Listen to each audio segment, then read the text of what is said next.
Woohoo! And welcome to Unleash the Hero Within. This is the podcast about discovering your legendary story. I will take you on a journey to the stories of people like you and me on their hero's journey. Stories about dragons we all have to slay before we can get to the treasure. My guests will share the good and the bad, the happy and the sad, valuable life lessons and words of wisdom that will inspire you to create an epic life. My name is Marcel and you are fucking awesome. And today I find myself in Sesimbra, Portugal, the very beautiful Sesimbra. It's like 32 degrees outside, and I'm sitting here with Albert Bonet talking about life. And actually we were talking about the game of life. And actually this is take two because we already started 5 minutes ago and then I just figured out it wasn't recording. So please bear with us while we continue our journey. Actually, we were talking about the game of life and about the parameters that we have to set. Because, well, the game can be played in many ways.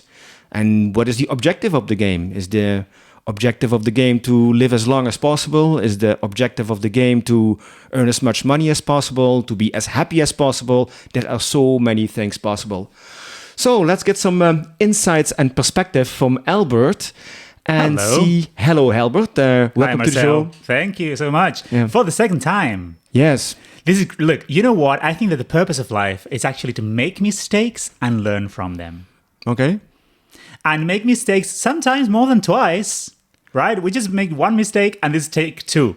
Yes. How many takes did I need to learn the lesson that I can be authentic and not care what other people think about me? Tell me about them. Well, many, many times. And actually, I'm just on the journey right now, like everybody is. So, I mean, it doesn't matter really how many mistakes we make. It doesn't matter what number of a take it is in the same lesson that we're supposed to learn. If it's coming back to us, it's because we are going to learn it, right?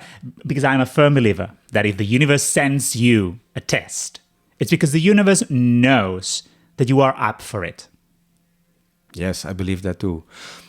You said an interesting thing. You said maybe the journey or the game is to be authentic as possible, to be truly you. And apparently, I have been struggling with that as well. I still am. I guess I always will be. How can I be as authentic as possible? And to find the answer to that question, I have to figure out who it is that I am and what it is that I want and need even more. Because what the hell do we know, right? I mean, we think we know what we want, but is that actually the same as the things that we need? Yeah, no, definitely not. And look, you're just touching on a topic that I'm working on right now. What is it that I want? I'm right now in a phase of my life where I'm redefining what I want, who I want to be in the world out there, what format I want my life to be in. And so I was just thinking that question, what is it that I want? I'm pretty sure, well, it's easier to find out what you need because when you don't have, at any one moment where you don't have what you need in your life, you figure out, it's like, oh, damn it, I'm feeling sad or I'm feeling angry or I'm feeling a negative emotion right now because I don't have this. What is it that I'm missing that I need? Because that's more impending. Right? It's like you can't brush it off. But what you want means that you already have the basics of your life fulfilled, and then you're going for the next level. So you're not in survival mode anymore, right? And you want to get into your purpose. You want to find out what is it that I'm here to do. Please tell me. So you have been struggling and figuring out that as well? All the time. Yeah? I feel like my life is in constant reconversion and constant transformation. And I know that it is that way because one of my main values in life is growth. I believe that we are put in this planet, and I believe that we chose to come to this planet to play the game of life with the goal of growing. Of growth, of seeing things and experiencing life and circumstances and problems and traumas and challenges and obstacles from different points of views with different degrees of difficulty and and then growing from them. Because nobody grows, nobody finds true fulfillment, nobody can be fully authentic if they don't navigate the ugly of life. It's about how to deal with your shit, right? Well, it's not. Maybe it's not about how to. Maybe it's just dealing. Like, okay, I am going to do the best I can do at this moment with the person that I am now. Which hopefully the 38-year-old Albert who is now is still in the infancy levels of emotional maturity that Albert of 68 will be.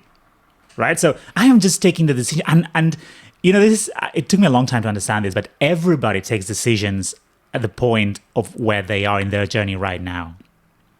And this is why it's so important to see people from truth, meaning seeing the leaders that we have as not like godlike persons or figures, because they're not. They're just people that are just figuring out their shit, just like us, right? And so when you see the truth behind that facade, which means the authenticity behind that fake persona that everybody puts up, because that's called ego, then is when you start to see and connect with the humanity that lies behind us, and understand that everybody's going through that mud and through the difficult situations and through rejection and through, you know, their dreams being shattered and through their marriages being broken and bankruptcy and the death of a loved one.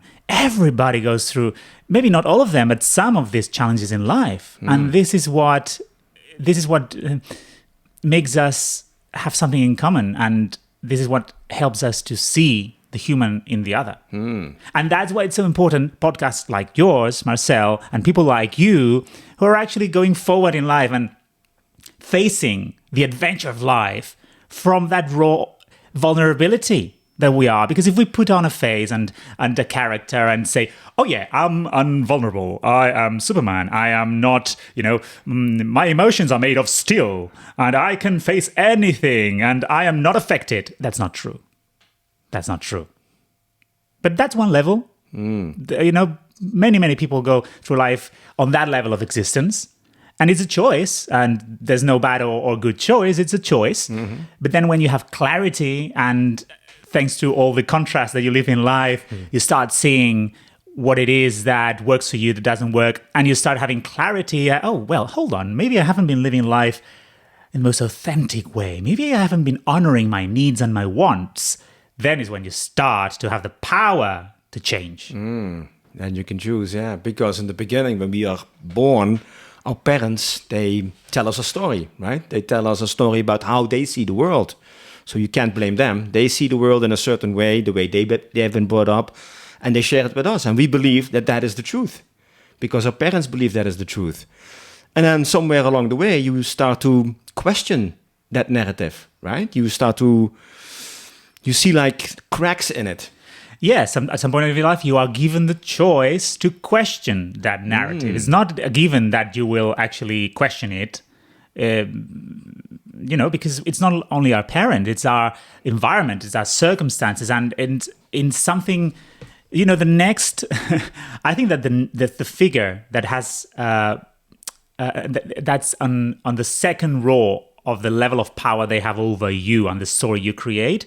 The first is the parents. The second is the media.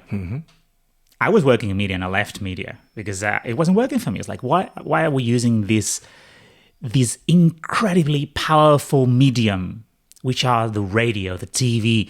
Are we using this to disempower people? Are we using this in order to tell them a story that will keep them trapped in this everyday life with these structures of power?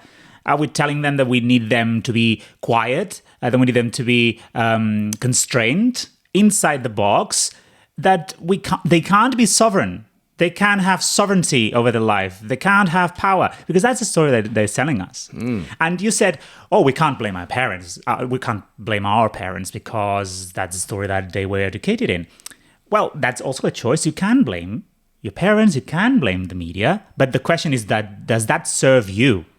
Does that serve your power? Does blaming give you power or take power away from you?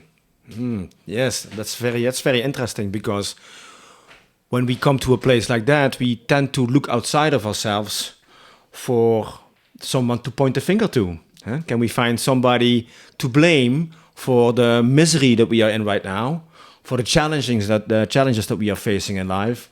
Because, I mean, eventually we all have to deal with the challenges. It's not about where can I find them, they will present itself. Yeah. And then it starts to, how do I deal with them? And then maybe we have been learned to deal with them in a certain way, and then we find out that doesn't work. So we have to find a new way to deal with our stuff. And maybe we all have like these unique problems we have to solve, like these puzzles. We all have unique puzzles, right? I mean, if somebody would come to me and share their problem, maybe it's easier for me to tell them what to do and how to fix it.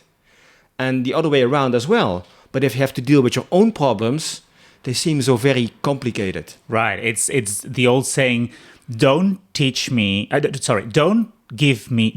me, teach me how to fish. Yeah. Right. But that is what empowerment is. Right. And it's all about the story we tell ourselves. And yeah, we can blame the situation, the circumstance. We can be in victim mode. But victim mode is not victory mode, right? If I'm a victim of the circumstances of life, I'm telling myself, my mind, the universe, God, whatever you want to call it, I'm telling everything out there that has that guides us through life that I am less than. I'm less than my environment. I'm less than the circumstances I'm put in front of me. Whereas if you say, okay, so there's this powerful question that my mentor, Clinton Swain, taught me. And it is this question. How did I create this? How did I create this? And that question puts you back into your power. Because underneath that question, there's the statement that I have created this. I have created the circumstance that I am on right now. So if I have created it, I have the power to change it. Whereas if I go like, why is this happening to me? Why? So what does that say? That's saying there's something that is happening to me. I am the victim. I am the receiver, of this situation that I don't like. Whereas the question, how did I create this, is what mindset did I have that took me to manifest this situation right now, this problem right now that I don't like.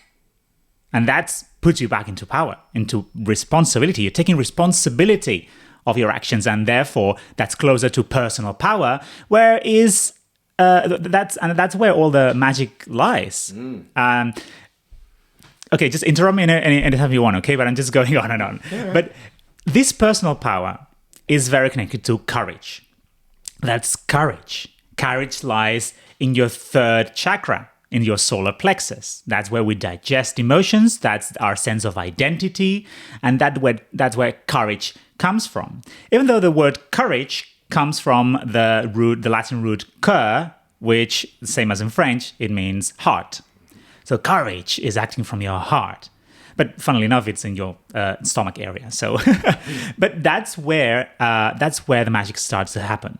If you're in any emotional state below courage, that is not creative, it's destructive. So if you're under courage, you might be in anger, you might be in frustration, you might be in shame, you might be even in depression, which is one of the lowest states. And I've been there. I've been through depression 20 years ago. I know what it feels like.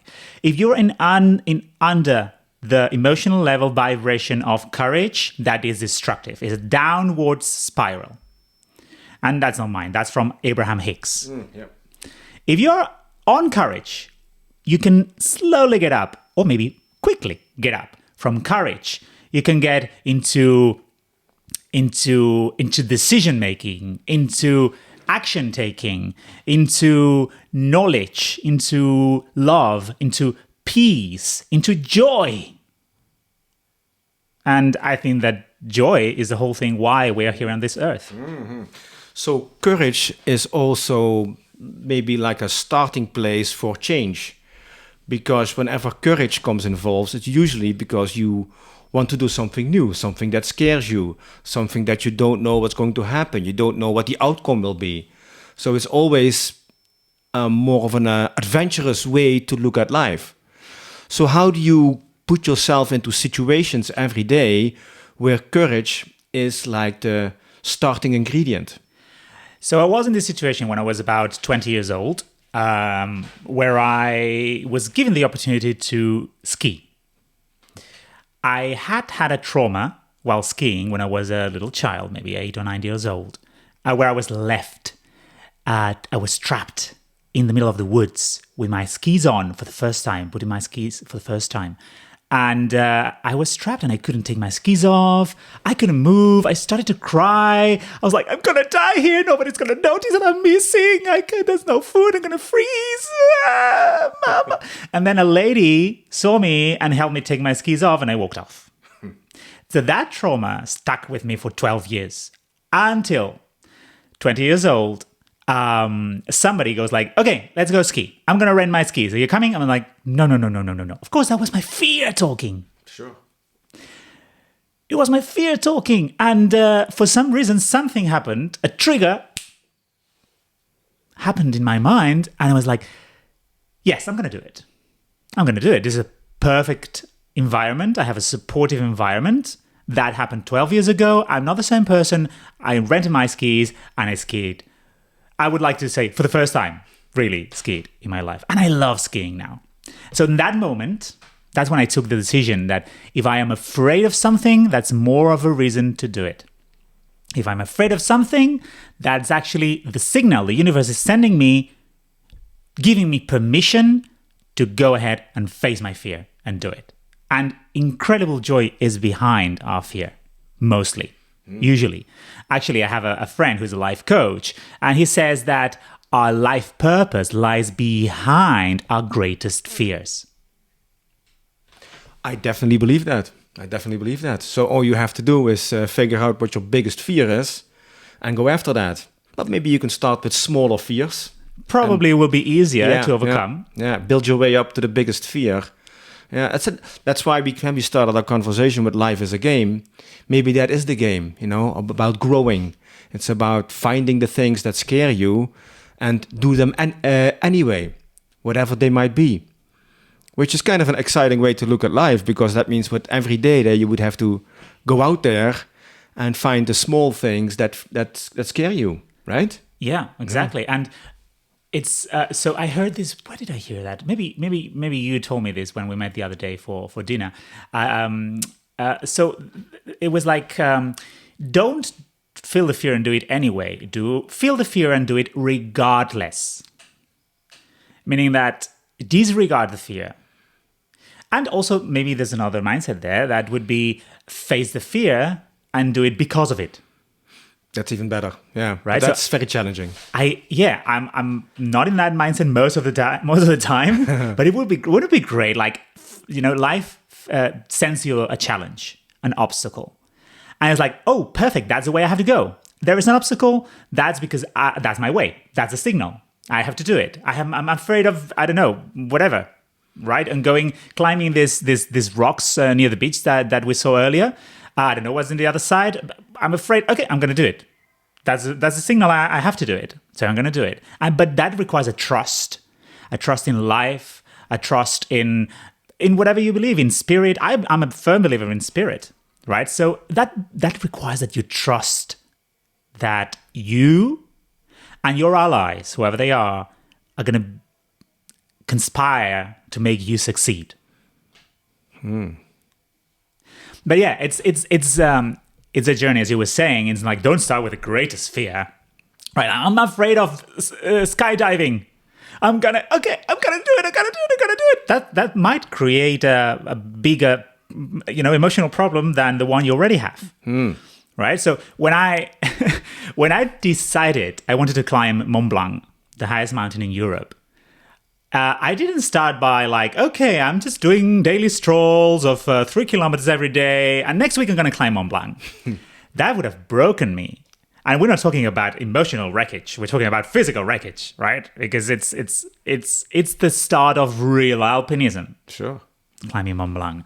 So I started doing some trekking, then doing some 3 days trekking, then doing some tiny rock climbing, then doing some tiny ice climbing, and then some really exhausting alpinism, until my mountain guide and great friend now, after all we've lived together, said, I asked him just for fun, hey, Giuseppe, do you think I'm ready to climb Mont Blanc? And he said, and he went serious, like, oh shit, he's gonna be honest now. I didn't want him to be honest. I just wanted him to give me an easy answer. I was like, and he went to look at me and said, I think you have to still work on your capacity for suffering. I was like, oh, okay. So that was his way of saying, you need to have a thick skin. You have to develop a thick skin. You have to be tough. Because in the mountain, you can't trust that the mountain guide is going to get you out of trouble all the time. You have to be able to work yourself. You have to know how to do your knots. You have to know how to manage your rope, your harness. You have to know how to use your piolet, your crampons, all your equipment. You have to know your stuff. And you have to know that whenever there is physical pain or discomfort, you can get through that. You don't give up at the first sign of a challenge. Sure, yeah. So what kind of impact did it make in your life when you climbed Mont Blanc? Oh, it was such an incredible emotion, such an incredible feeling. I remember so clearly after the first time I climbed Mont Blanc. Of course, the second time was much more challenging physically, but emotionally it was much easier because I had already done it and I knew I could do it again. Because that's the only real situation in which you know that you can do something. It's when you have already done it. Sure. That's 100% trust in yourself, because I've done it, I can do it anytime.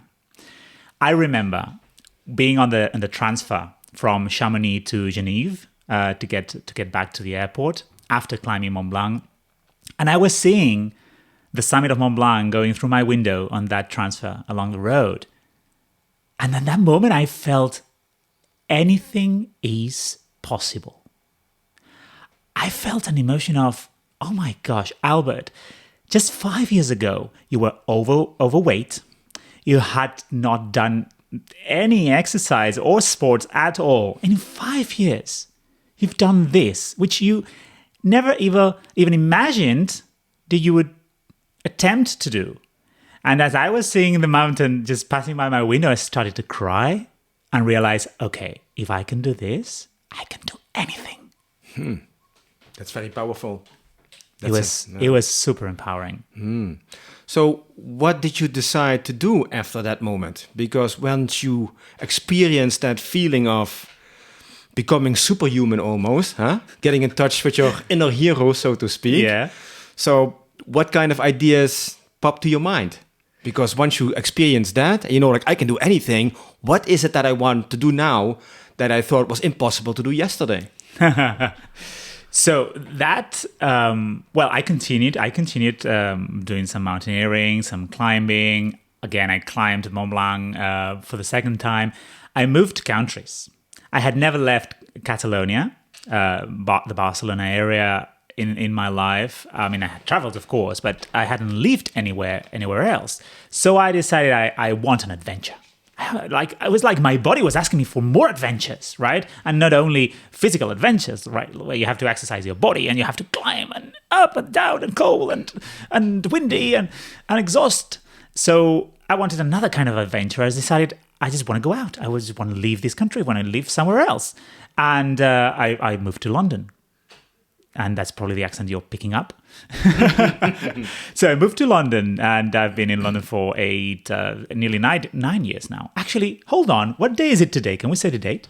Is it allowed in this podcast? 26th of May. 26th of May. Okay, so in 3 days, it's going to be my Londonversary. Londonversary. Yeah, so it's going to be 9 years. It's funny because life comes in cycles. Some people say it's cycles of 7 years, 8 years, 9 years, depends. So I would say that's definitely true. But yeah, once you get a success in your life, once you go through that wall that is your breakdown wall, right? It was like it's a wall that you either break through and get out transformed, or you retreat from that wall. That's too much of a challenge. I'm going to go back to who I was. That is a choice. That is also a choice, right? But you can also learn something from that experience that might put you on a different path. So maybe you need the encounter of the thing that scares you, not to, of course, to go through it, but not put on the other side, but it will send you on a different path that will lead you eventually to what it is you need to find or discover. Right, but I mean, look, you teach through Joe Campbell's The Hero Journey, right? Sure, yeah. So what happens when you have the calling? Mm-hmm. You feel it so deep inside that you know that is your life mission. That you know that is your life purpose. There's an inner voice. It's like Moana. I love Moana, the movie Moana. In Europe, I think it was changed the title as Vaiana. Oh yeah, yeah. Disney movie. I absolutely love that movie because she hears the call. She knows what she has to do. And there's nothing that's going to deter her from that path, which is going out, leaving her island, where she's supposed to be a tribe leader because her dad is the leader. So she's leaving the island against all odds, against everybody telling her, no, you can't leave. She leaves the island and goes to save the island. But she has to leave the island to save the island, right? So it's when you have the call, you know you're not going back. You know that if you go back once, that call is going to come again. Sure, yeah. And you have to go through, eventually you have to go through that wall, break through, and get transformed. Definitely, yeah. I'm always curious if everybody receives the call to adventure. Oh, I'm sure everybody receives the call to adventure. Sometimes, probably it's not.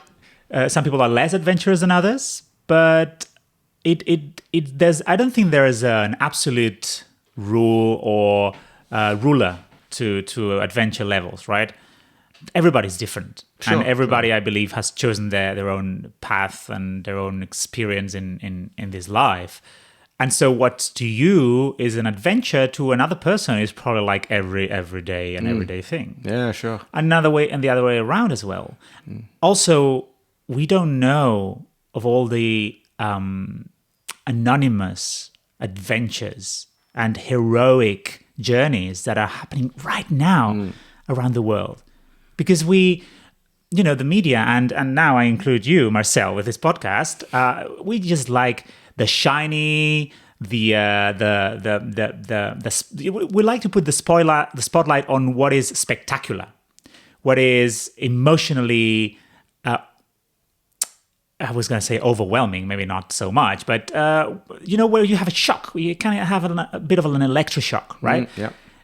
I mean, and then, of course, there's that's the rule of the media, I believe. And then, of course, there's the mass media, which puts the spotlight on everything that's negative and disempowering. And there's, the constructive, more conscious media, like what you're doing with your podcast, which puts the spotlight on what is empowering and it contributes to growth and to light in this planet, right? Sure. But still, we like the shiny and the spectacular and the boom, bam, bam, here I am, that's my story. But we don't know the tiny, heroic and quiet journeys of millions of people in this earth that are leaders of their own. Those mothers on third world countries that have to sacrifice so much to take care of their children. Those entrepreneurs on disadvantaged countries that don't have the luck that we have here in Europe. They don't have the environment that will support them in creating a prosperous business. And they're probably not at the level of wanting, what is it that I want out of life? No, they're probably at the level of needing, what is it that I need? I need to eat. I need to feed my family. And I believe there are millions and millions of quiet, small, heroic journeys in this world that we're never going to know of. True. Yeah. Because life is all about surviving. Then it's not about it is about giving meaning to your life, but on a different level, which is of course fine as well, because that's the first level of the game. Surviving taking care of yourself, taking care of your children, your family. How do I Exactly. do that? Yeah. And how can I contribute if I'm not taking care of myself first? Yeah. So, and that's that's what RuPaul, the most famous drag queen in the world, says. If you don't love yourself, how in the hell are you going to love somebody else? Yeah. Meaning that first self-care, self-love, self-survival, and then there is self-living, and then there is contribution. When you are already taking care of yourself and you have overflow, then you can give away. But you cannot give from a place of scarcity, of emptiness, because that's going to deplete you even more. Yeah. And that doesn't make any good to the world. I think you touched an interesting subject over there, loving yourself. And especially in these days where we live with social media everywhere doing their best to sell us their stories about how you need to love yourself. They paint this picture of how your perfect life, your perfect world should look like. And of course, it's impossible to fill those shoes. So it's very easy to get caught in a trap where you think that you are not good enough. And, I'm sure, and also I've had that issue as well, still sometimes, I'm not good enough. Only have I don't know, who's listening to my podcast, for instance, who is watching my videos, who takes my superhero stories serious. So it is always that little voice in the back of our mind telling us we are not good enough. So making that next step to I am good enough, I will love myself, I am more than enough, that can be a challenge sometimes. How do you deal with that? Oh, wow. Okay. So do you want the ugly story? The real story? The raw story? Of course, only the truth. So self-love is a big challenge for me. Okay, so when you started this podcast episode and you were doing this introduction, who were you? What Marcel were you? Because that's not the same Marcel that I'm talking to right now. Right? It's like, hello, everybody, boys and girls. Welcome to this podcast episode. You are fucking awesome. Right? Okay. So, but that is a choice, and and I love it, and it's a conscious choice. But most of us, we don't know we have a choice. I mean, I remember sometimes that I have a choice of who I want to be, that I have the freedom and the power to decide what my identity is at any one moment. And when I say my identity, I mean my values, my emotional vibration. So we have a choice to decide that.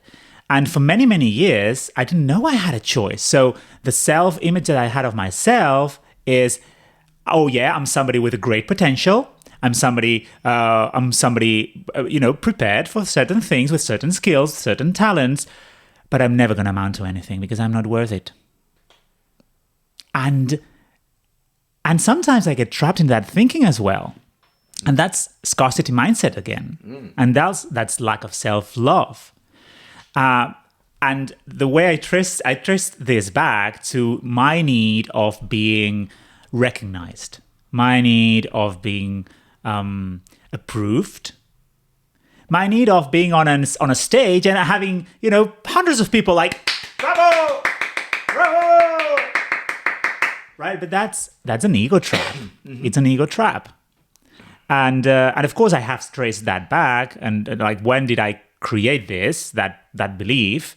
And it comes again with family. It comes from my dad in particular, which I love very much, and which has given me and still giving me many, many opportunities for growth in this life, because I see myself reflected in him. I see him reflected in me, and it's like a symbiosis, right? That came from early, the beginning. And that happens when you have somebody that uses their power in a way that is slightly dominating. And then you can analyze, why am I using my power in a dominating way? Maybe because I don't believe in myself, right? Because I feel small and I need to assert my power over others so that I can feel, by comparison, not as small, right? Makes sense, yeah. So, and there's this saying that hurt people hurt people. Hurt people hurt people. Meaning that people that are hurt themselves are going to hurt other people because they have that wound, right? And there's, of course, levels on levels in the scale of, how big this trauma, if you want to call it, is, or this learning, or this belief that has been ingrained in your brain. So I trace it back, and my lack of self-love probably comes from that, right? As being also a very creative person, somehow from the very beginning, I was taught the mindset that you need to have a result. You need to have a goal, an outcome. What is the outcome of everything you're creating? Right. Well, whereas a creative person, you just create because that's who you are. That's in your veins. You just create for the sake of creating. Like nobody told me that I was not supposed to figure out the utility of what I was creating. Right. I was told, no. Why are you doing this? They're just wasting your time. Right. Well, no, I wasn't wasting my time. I was being myself. I was being in my joy, which was being creative, right? So sometimes when we are superimposed limiting beliefs from other people that don't really see us for who we are, that don't really see the truth behind ourselves, that don't really see our authentic selves, because they have not been trained that way, because just life hasn't gone that way for them. And when we take on those limiting beliefs for ourselves, that's trouble. That's trouble. And I'm going to have to work on that and heal that and untangle that. And a few years ago, I was obsessed with my past and going back to my past. I went to interview some teachers I had in primary school. And I got a journal that my mom was writing when I was a baby. I was like, okay, I want to understand myself. Where is this coming from? Why am I thinking like this? Why do I believe the world is this way and not another? Because I know there's so much more. And sometimes I can't see it. And I want to see. I want clarity. Right? So I think that it's the limiting stories that we're being sold every day by our environment, and the environment that we give power to, being our family, our parents, the media, our work environment, our friends' environment. We soak all that. We are like sponges. We take on all that, and if we create our lives from the limiting beliefs of, that we have been taught by default, that's not being in our power. That's being a victim of the circumstance. So lack of self-worth is a big issue, and everybody that's experiencing that, I would encourage to do a bit of research. Where did that come from? When did I pick up that limiting belief that I'm not worth it, or that what is one of my priorities in life and one of the things that gives me the highest joy in my life? Why do I believe it's not gonna impact anybody? Why do I believe it's not gonna be worth it? Why? Where is that coming from? Yeah, that's very interesting to discover, because a couple of days ago I interviewed a woman, and she was a lawyer, and she discovered her passion, which was writing children's books. Now, she hasn't published one yet, but it will happen soon. But she also has the same experience. Why would people pay money to listen to my stories, to read my stories? And I have that same feeling sometimes with my videos, my podcast. Why would people listen to it? I mean, for me, I just love doing this. I love having this talk with you, and I love doing my crazy videos and stuff. It's just, me being authentic as possible. But there's something strange about being that. Being your crazy, unique self, it almost feels like it comes with a feeling that who wants to listen to that? Who wants to see that? Who wants to read that? Any thoughts on that? Why that is?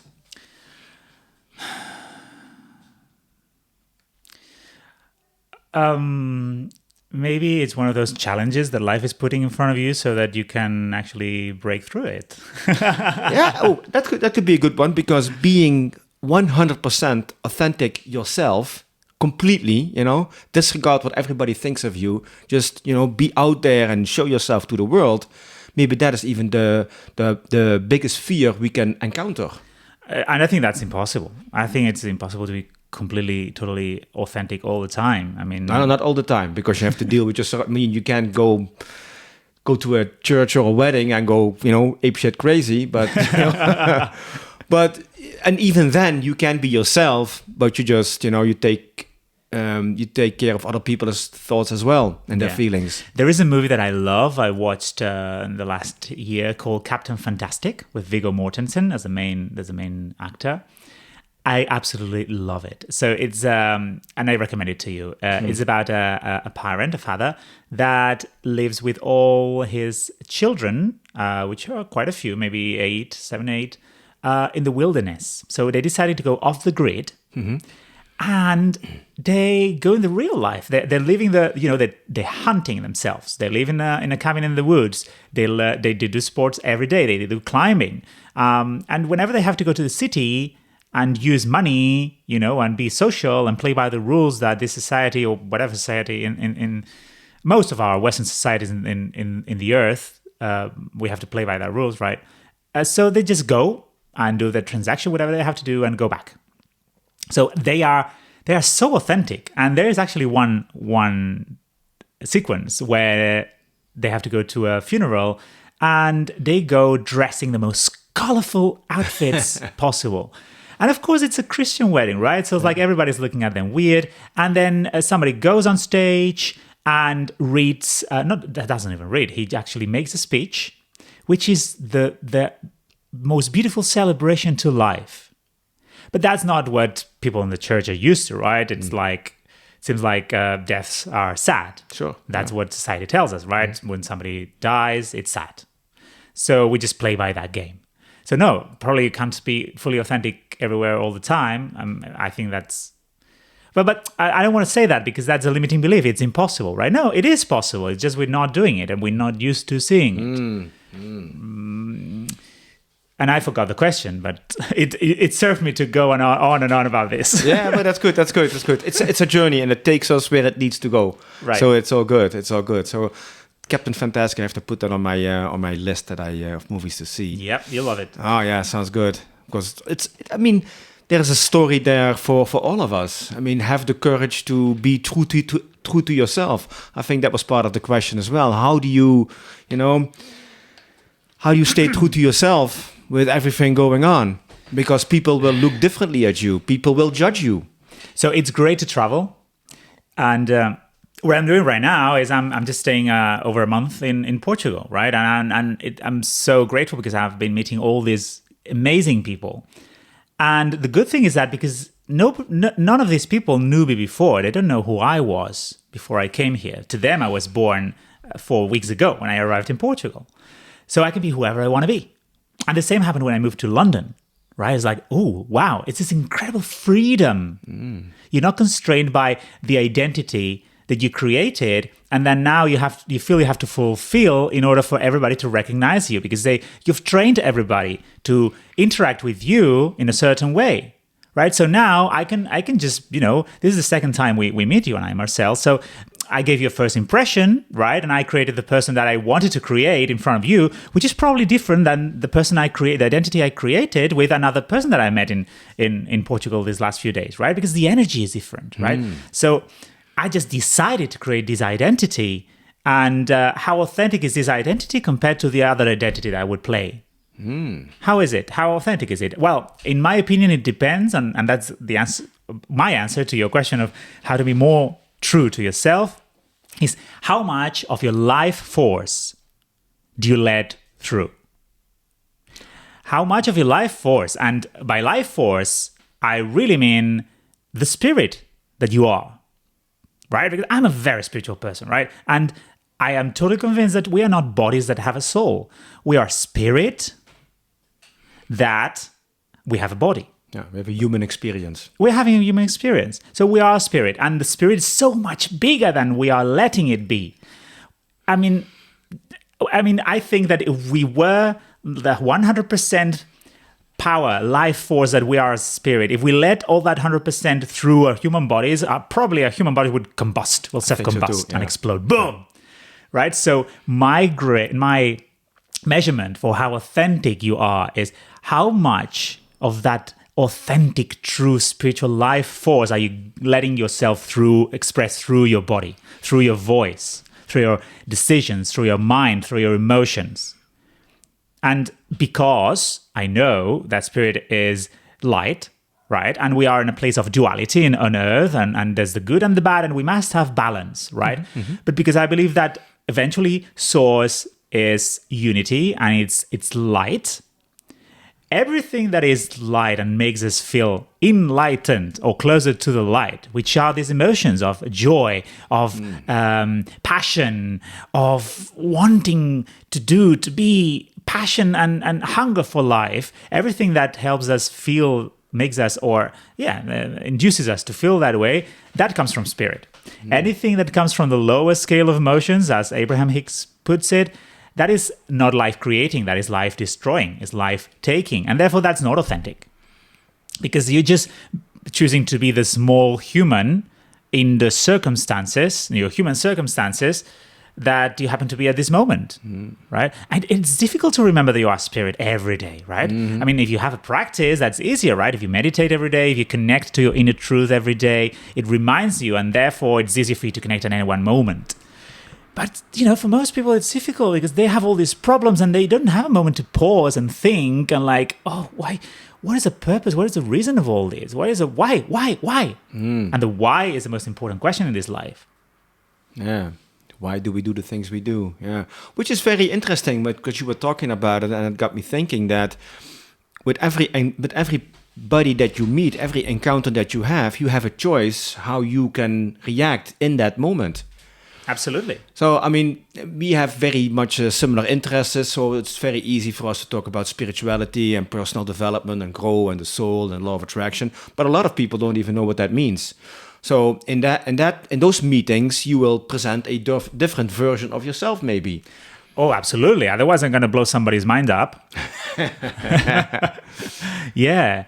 And, that's also the magic of relationships. There's such a variety, diversity of beingnesses, of minds, of people around the world.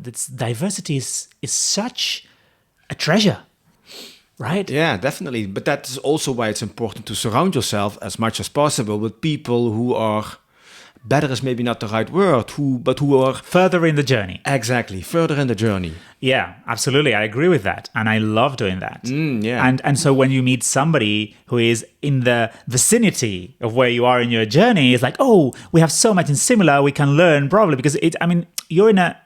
So, okay, relationships, I believe, are like walking, for example, the Santiago walk, right? Camino de Santiago. Sure.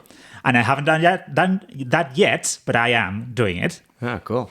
So it's like you meet people, right, along the way, and maybe you share, your path, your journey with them, maybe, 10 minutes, or maybe 2 hours, or maybe 5 days, right? So it's the same with life. Maybe you stay with one person, which is going to be your main principal relationship, for 5 years or 10 years. And then you go on your ways because you've shared everything you had to share. Right? And because you were in a similar point, you were walking at a similar speed, you had a similar vehicle, right? Which in the Camino de Santiago will be your feet. You could adapt to each other and you could learn. And because everybody's different, you could learn from each other, but it's easier because you are walking the same path at the same speed at that moment in your life, right?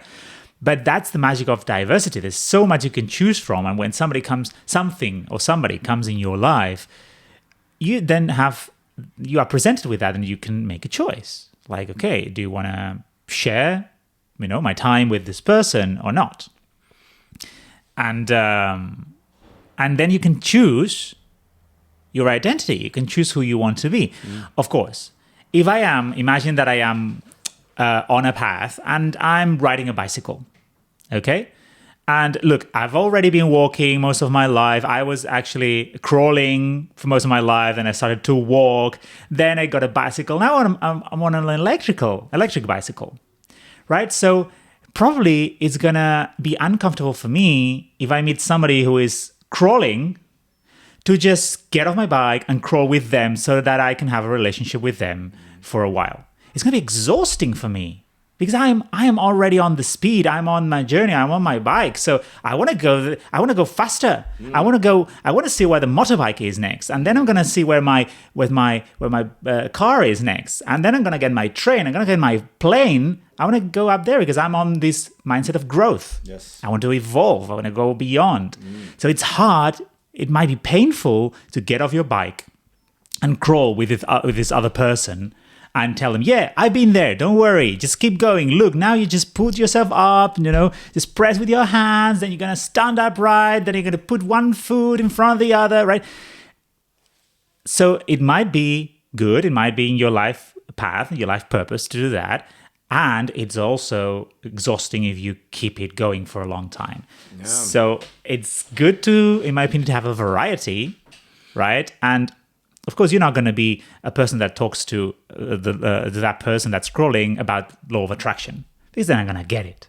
They're just more worried about, oh, I have all these wounds in my forearms because I'm crawling on this dirt path. Yeah, it's different, yeah. It's a different conversation. Yeah, definitely. But, sometimes in life we are the teacher and sometimes in life we are a student, right? So, are we not both at the same time? No, exactly. No, sure. Well, you can be it depends on who you are, you're spending your time with, of course. But, sometimes it's nice to be a student. You want to learn, you want to grow, you want to experience. And sometimes it's nice to be a teacher, to share everything you've learned with somebody else. Because Absolutely. How else are they going to learn as well? Yeah. Right? So sometimes we have to get off our bikes and, look at the people who are still crawling and give them a hand and try if we can get them on their bikes as well. And it's an exchange of energy. It's not only that person that's crawling is going to get their lessons or they're going to have their chance to get their lessons. It's also that you're going to get your lessons, right? For example, I'm just thinking oh my gosh, I just took off now that I got off my bike and I crawled for a few minutes, I am more grateful than ever that I have this beautiful bike. I'm more grateful than ever that I can actually pedal that bike, that I have that my body is capable to do all this, right? Because not everybody is. True, yeah. But also you can fill yourself with gratitude because now you have an opportunity to learn somebody who is still crawling how amazing it is to ride on a bike. Yeah. So that can fill you with gratitude as well. Yeah. So helping other people is always very, gratifying and rewarding. So yeah, and sure, growing as well. So it's maybe it's a bit of a challenge to find a balance in those two as well. Yeah. Giving and receiving, yeah. Balance, just like Buddha said, right? The middle way. The middle way is the right way. Yeah. So I always have like this backup list of questions, and I mean we can talk for hours and hours, but I always like to pick one or two questions out and see what happens. Okay. So I have a list of 31 questions. Oh my God! Yeah, well, it's. I'm seeing if I can pick out one that I really like. Oh, this is how you do it. You close your eyes, you get your finger, and you do boom here randomly. All right. No, let's do differently this time. 31 questions. Pick a number between 1 and 31. 9. 9. Okay. Oh, this is a good one. I have to translate it now in English, so it may not be as good as it's written down here in Dutch. You would really know me well if you knew that... ... Fill in the blank. Oh, you would really know me well if you knew that...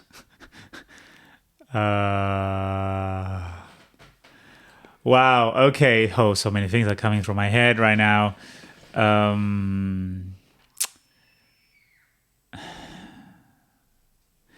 If you knew that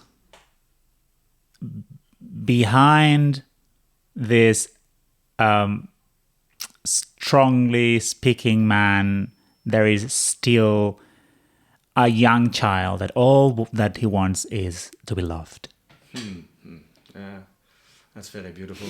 Yeah, I think in the end, I think that deep down inside, that's all we want, right? And maybe that's why we're doing the crazy stuff that we are doing, to be seen, to be acknowledged, to be loved. Yeah. And maybe to be loved is maybe even more challenging than to love. I don't know. Who knows? What are your thoughts on it? So you said the acknowledgement and the reward. I think love is a word that really escapes my knowledge. I don't know. I don't really know what love is. And depending on who you ask and what a stream of thought or wisdom you ask, they have a different answer. I think that love is whatever we make it up to be, whatever definitions we have for love. And if love to you is being seen, then you're going to look for that recognition, right? And that's going to feel like love to you because that's what you, in your mind, love is to you, right? But then love is also giving, right? And there's this in spirituality. There's this trend that says, well, love is the love is already in you.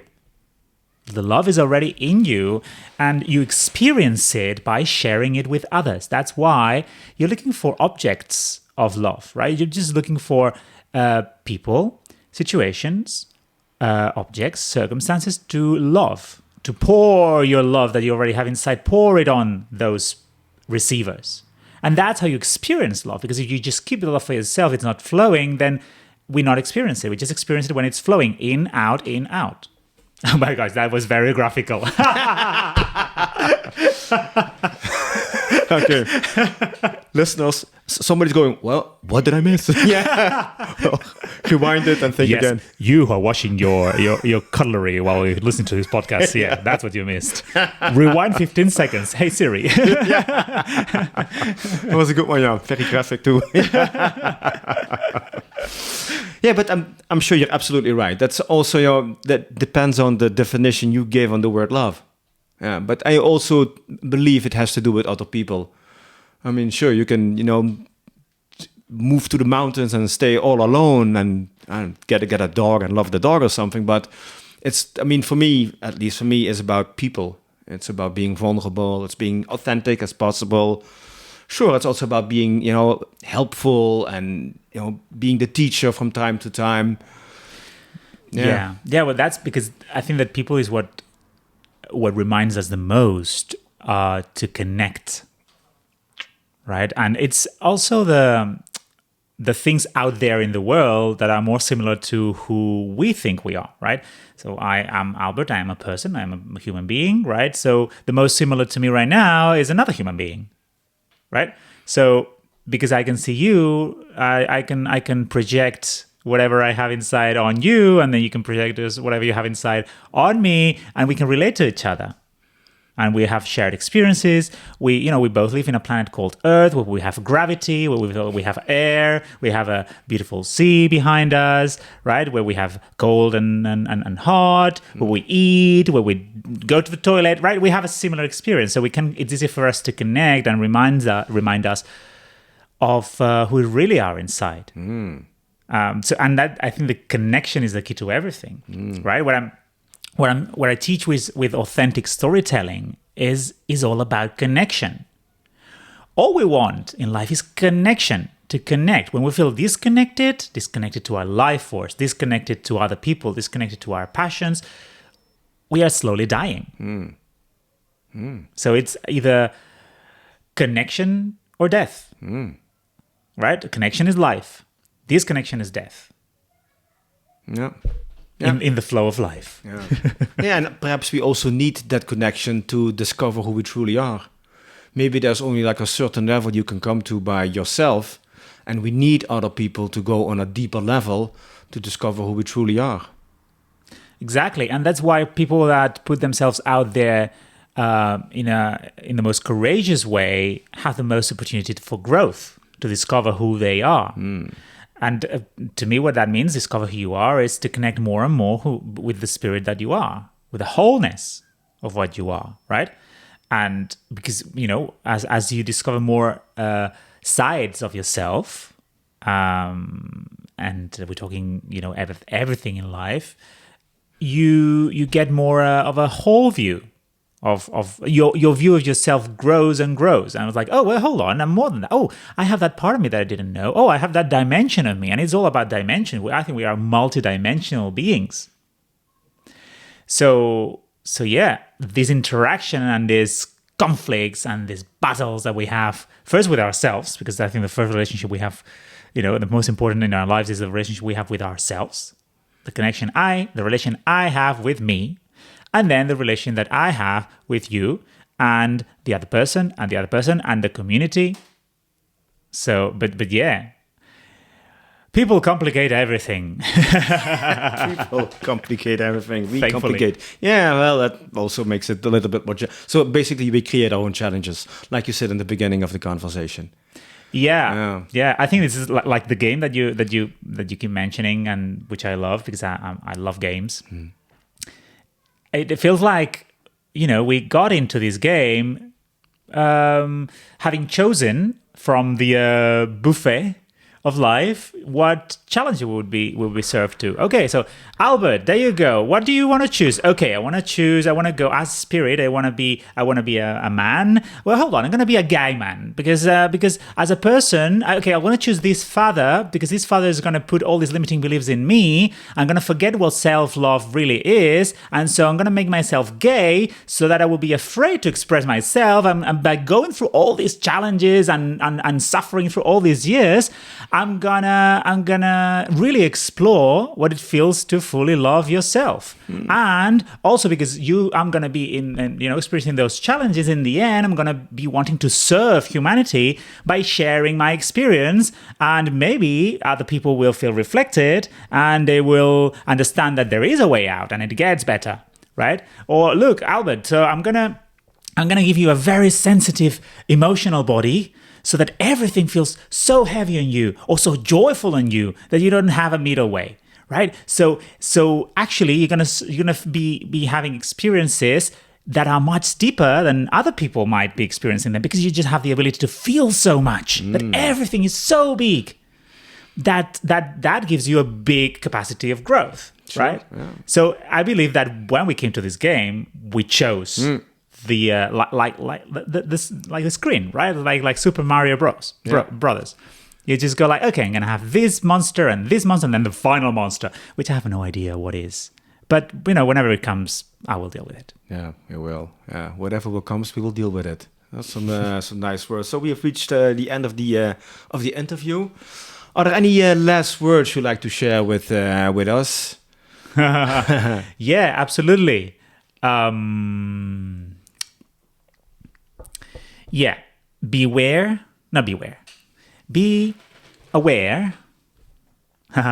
of the power of language. Because language creates your reality. And that's something that's what I want to teach, that's what I'm teaching. Why? Because that's the biggest lesson that I want to learn in this life. And of course, if you want to learn something, teach it. Yep. So the power of language. Language creates reality. And whether you are a public speaker or you do presentations at work or you speak to your family, if you are a leader, and everybody is a leader, at least as they're leading their own lives, and probably their families or their teams at work, etc., you create everything with the language that you use. And the power of the declaration is incredibly important. Like, I am declaring that I am this. And every day we say things like, if I'm in drama, oh, I can't do this. Hold on. Don't declare that, right? I can do this. I am doing this. And this is my last words. This is something that you said at the beginning of this second take, I think, because the first take we had a technical error. You said, okay, we're going to try this one more time. Ooh, that's the forbidden word, TRY. As Master Yoda would put it, do or do not. There is no try. Well, you should take that on the road. Maybe you should send George Lucas an email with your impersonation of Yoda. I'm sure you get a small part in the next Star Wars movie. Thank you so much for your Yoda impersonation. That was definitely the icing on the cake. So, there you go. Thank you so much. Yeah, and you're absolutely right. I mean, on my treasure... Ah, shit, I forgot my treasure map. God damn it. Fuck. On my treasure map has written, you are the storyteller of your own life and you can create your own legend. Exactly. So now we have to meet again so I can give you a copy of the treasure map. Oh, absolutely. Yeah, so it's probably there for a reason that I forgot it. But just Albert, be compassionate to yourself. Oh, yeah, absolutely. So Albert, thank you so much for being so open and sharing all your golden nuggets of wisdom, and all your stories and everything with us. So it was really a very inspiring conversation. So thank you very much. I've loved being here. Thank you so much for coming to my temporary apartment with views to the ocean in Sesimbra, Portugal. It's been a pleasure to meet you. I've enjoyed this conversation so much. No, likewise. I'm sure we'll meet again. Listener, thank you very much for your time, for listening. Hope you had a great time as well. And see you again on the next episode. Much love. Bye-bye.